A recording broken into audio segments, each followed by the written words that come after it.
Je suis éleveur sur une surface de 85 hectares avec environ 85 vaches et la suite, sur une exploitation que je convertis à l'agriculture biologique depuis 1 an.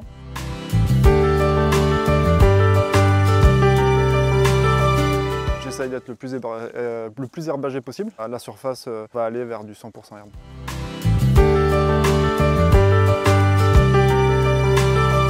Bronchite vermineuse, en fait, c'est une maladie parasitaire qui apparaît quand les animaux sont à l'herbage et qui se représente de la façon suivante. En fait, les bovins toussent. Donc là, en l'occurrence, c'est des vaches laitières, présentent une toux quelques mois après la mise à l'herbe. L'élevage de Arnaud a présenté ce symptôme l'année dernière, courant juillet, si je me souviens bien. Oui.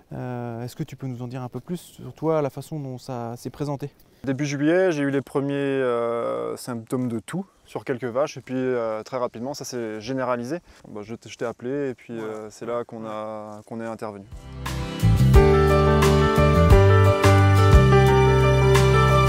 On s'en est vraiment rendu compte après traitement, c'est-à-dire qu'après traitement, les vaches sont reparties en lactation, ont augmenté leur production laitière journalière d'1,5 litre par jour et par vache, ce qui est du coup considérable, surtout en étant 100% herbe.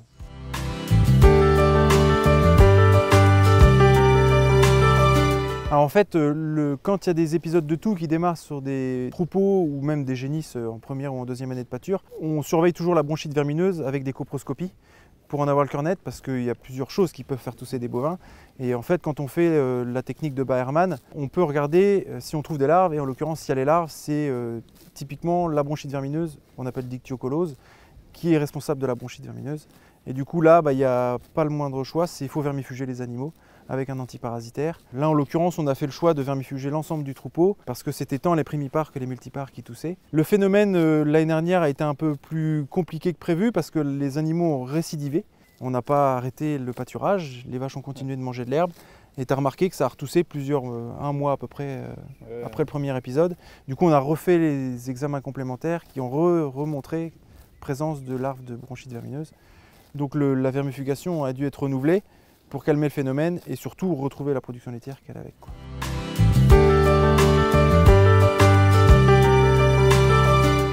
Il y a un risque sur les jeunes, que ce soit première ou deuxième saison de pâturage. Il y avait aussi un peu de bronchite vermineuse sur tes génisses l'année dernière. En fin de saison de pâturage, ouais, vers octobre, septembre-octobre. Donc les animaux, les génisses aussi ont dû être vermifugés. Donc il ne faut pas oublier quand il y a des animaux qui toussent, que ce soit vache laitière ou génisse, il y a cette maladie-là qui peut émerger, cette maladie-là parasitaire. Ouais.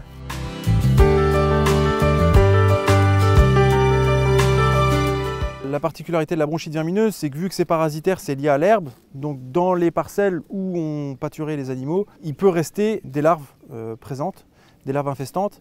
Alors si un hiver est extrêmement rigoureux, avec du gel sur une longue période, une partie des larves vont mourir. Mais comme là, en l'occurrence, depuis plusieurs années, les hivers ne sont pas du tout rigoureux, la pression parasitaire persiste. Et donc on sait que les animaux, cette année, risquent de retousser, de recommencer. Donc on ne va pas travailler sur du curatif comme l'année dernière, parce que c'était la première année que tu rencontrais cette maladie-là. Oui. Là, on va agir en préventif. Donc on va encore agir avec un antiparasitaire, en essayant de le potentialiser, c'est-à-dire que tu es dans le cadre d'une conversion en agriculture biologique, donc on va quand même faire des examens complémentaires pour voir si ça réémerge. Si c'est le cas, on va revermifuger, et en l'occurrence, là, on va se trouver proche de la période où ça commence à retousser. Tu as déjà vu 2-3 individus qui toussaient? 2-3 individus en salle de traite, on s'en rend facilement compte, et le long quand les vaches marchent, on se rend facilement compte que certaines toussent, et en salle de traite, on a le temps de les voir, contrairement aux génisses. On va agir en préventif. Et après, forcément, le fonctionnement, la rotation des parcelles va avoir une incidence sur la contamination des bovins. Là, en l'occurrence, ce n'est pas facile de dire une conduite toute faite pour diminuer le risque de bronchite vermineuse, parce qu'une année ne fait pas l'autre, la météo est changeante, la pousse de l'herbe aussi, donc ça va vraiment être lié à la ferme, on va voir comment on travaille. Mais là, on travaille au fil. Dès que ça va commencer à tousser, on sait que tout ce qui a été ingéré avant, il a commencé à y avoir une libération d'œufs, de larves, donc un risque de réinfestation, donc on va surveiller ça de près. Ouais.